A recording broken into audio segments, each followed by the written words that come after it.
2023 con una inflación. Vivimos en una inflación. Que la inflación ya ha tocado techo. Inflation, debt crisis and high inflation.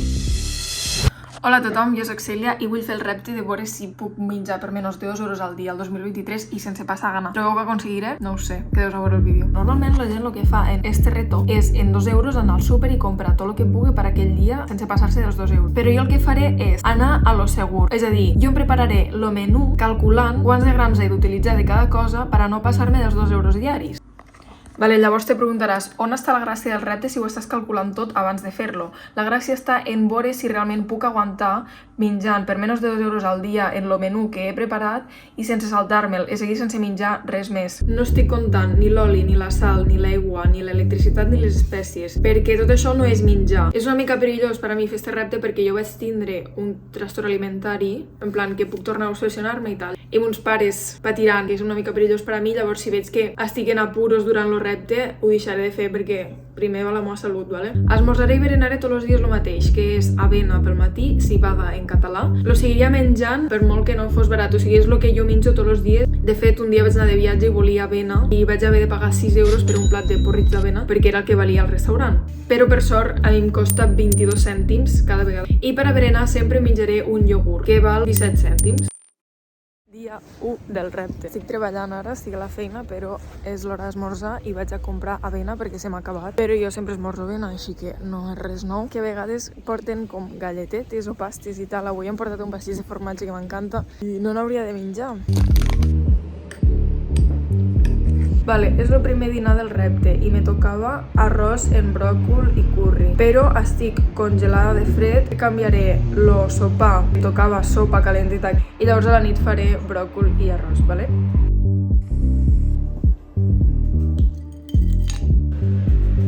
Crec que el més difícil del repte serà no fer menjades socials, o sigui, dir que no a plans perquè vull complir el repte. I jo després de dinar sempre menjo postre, com una taronja o una fruita o alguna així. I no estava apuntat que jo hagués de menjar cap postre, però a berenar tenia un iogurt. Prenc el iogurt ara i a veure què passa.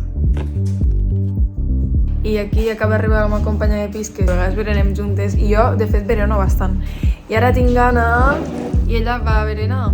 A més, tinc com formatgets de la mama que m'ha portat de I mira, què faig per YouTube? No m'estic saltant lo rito, ell està de testigo, és veritat. que ella és superpolicia. Fins i tot no vol estar amb mi mentre menjo perquè té molta gana. Tinc gana, la veritat, ho estic passant malament. Vaig a fer el sopar, me toca arròs en bròcol i eren 200 grams d'arròs, però com que vull aprofitar i fer d'una tongada els 2 plats de bròcol que em toca setmanals, llavors ficaré 400 grams d'arròs, però ho dividiré en 2. Esta salchicha no és meua, ¿vale? És d'esta xica. Vale, com podeu veure, m'ha quedat un munt d'arròs. Jo crec que no passaré gana, ¿vale? Que rico! Vale, ara les meus companys de pis feien una reflexió que... Feu una reflexió, xicos. Mira, pues explico jo perquè no estan per la labor. Jo també sóc youtuber, no? I de quan en quan jo agafo el mòbil i vaig fent clips per al vídeo de YouTube. Però clar, nosaltres no la veiem perquè ella està allà, nosaltres estem aquí i pensem que té esquizofrènia perquè de cop diu, com podeu veure, m'ha quedat molt d'arròs a la olla. Clar, estem en silenci i ella va parlant sola amb les seves veus del cap. I això és guai perquè això demostra que estic sent com jo sóc a la meva vida real. O sigui, com jo sóc als vídeos, sóc bastant... El qual no sé si és bo.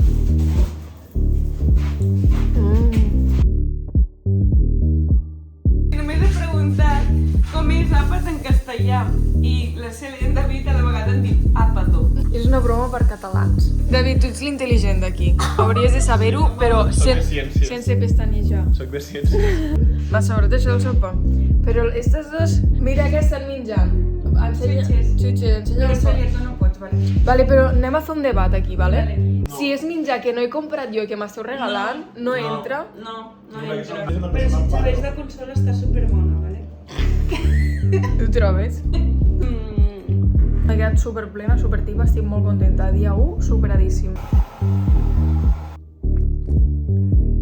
Hola, és hora de dinar. Com que vull fer 2 tàpers de macarrons per a 2 dies, llavors doblaré la ració que me toca, són 100 grams per plat, doncs faré 200 grams de macarrons i 200 grams de carn picada i igual en la tomata. Me falta arribar als 200 grams.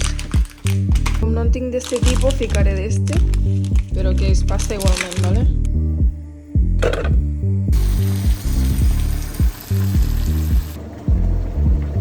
Vale, aquí tenim els 200 grams de pasta i tota la salsa. Crec que ha quedat molta salsa i poca pasta, però bueno.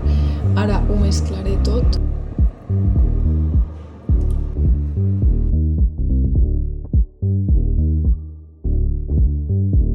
El plat estava però boníssim, o sigui, és molt fort que per menys de 2 euros pugui incloure això a la dieta, en carn i tomata i tot. Jo faig una cosa sempre que menjo pasta o arròs, que és que al bullir la pasta me guardo el caldo que sobra perquè està super bo. Pues us recomano provar-ho. I l'arròs igual, l'arròs encara és més bo. M'ha quedat este super tupper. Fa super bona pinta.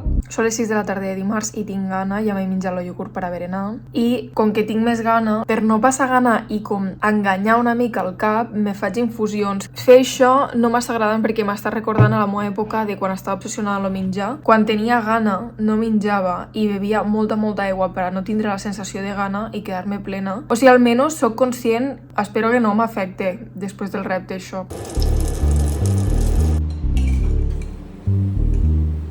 Ja he sopat, dia 2 superat, pareix que porta ja una setmana, m'està costant molt. Avui realment no m'apetia menjar això perquè ja vaig sopar i arròs, però bueno. Demà me toca quedar-me a dinar a la feina, llavors per això m'estic preparant ara el plat de gentilles de demà.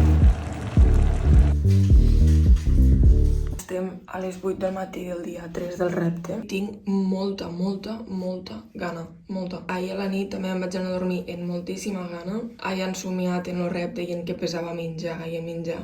I jo crec que això són clares evidències i senyals de que he de parar.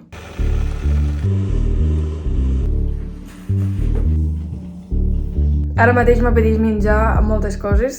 Crec que no ho faré i seguiré en els reptes, que no sé què fer, tio, perquè tinc molta gana. És veritat que ho he fet en una mala setmana, perquè m'ha de vindre la regla i llavors la gana és triple. Vale, vaig a trencar el repte del tot. O sigui, tenia antojo de xuche de plàtan.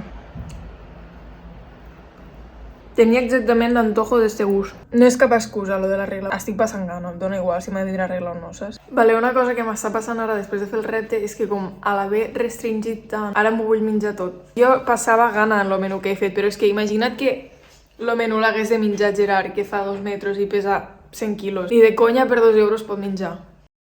Vaig tardar 2 dies i mig en trencar el repte. Vaig parar perquè m'estava morint de gana, literalment. Vaig parlant amb una amiga que és metgessa i em va dir, a veure, però què estaves menjant? I li vaig dir, pues arròs, pasta, llegums... Va dir, a veure, és que és normal que només menjant hidrats de carboni tinguessis tanta gana, perquè això són picos d'insulina i sense grasses i proteïnes el cos que demana... El que fa és que puja la glucosa de cop i igual que puja, baixa. Saps? Les grasses també regulen les hormones. Les hormones sexuals, per exemple, precursors el colesterol. Llavors, si tu no menges prou ous i coses bones, és que tindràs problemes menstruals, desajustos hormonals... A tot això, jo estava en setmana premenstrual. Què vol dir? Que estava en molta gana. Tinc ganes de menjar tot el rato carn roja. Jo també. Pernil salat, bistec... Tot això és molt car, igual que el que és integral és molt més car. Per tant, és difícil menjar sa, no passar gana i barató. I a tot això s'ajunta el meu trastorn alimentari. Jo vaig tindre anorèxia a l'adolescència, vaig recaure als 18 i no volíem tornar a recaure una tercera vegada, si pot ser. Calcular el pes de cada aliment me recordava molt a la meva perfeccionisme quan tenia el trastorn alimentari. Hi ha estudis que han fet instituts, organismes que se dediquen a això i han investigat que hi ha supermercats que han pujat molt més els preus després de la inflació que altres. El Dia, que és el súper que jo tinc baix de casa i és on compro jo, és dels súpers que menys ha pujat el preu, per tant, a mi això m'ha beneficiat. Però Mercadona i Carrefour crec que eren els que més havien pujat. M'ha semblat superútil i crec que a vosaltres us pot ajudar també. I Lidl? Què tal? Lidl no estava Jo a la sempre compro a gràfica. Lidl i està la mar de bé, eh? Anar en la llista feta i no comprar sobre la marxa. No anar en gana, comprar aliments d'alt contingut nutricional que no siguin calories buides. El que jo he descobert que surt millor de preu era els llegums, la pasta i l'arròs.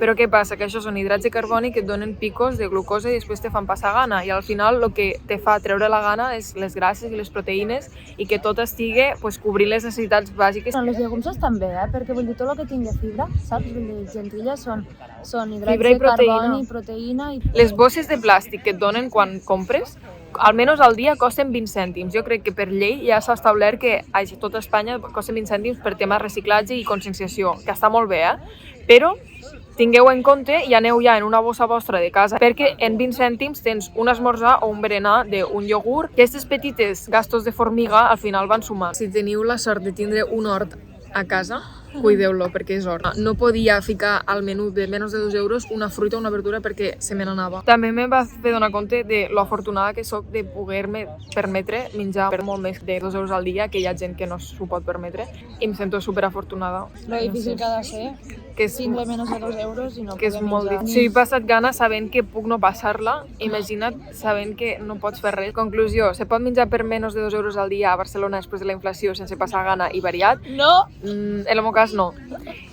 Crec que el pròxim vídeo que faré serà sobre el meu trastorn alimentari. Pues la meva experiència i com ho he superat per si puc ajudar algú també. Si us ha agradat, fiqueu m'agrada i si em voleu comentar coses, jo m'encanta llegir els comentaris.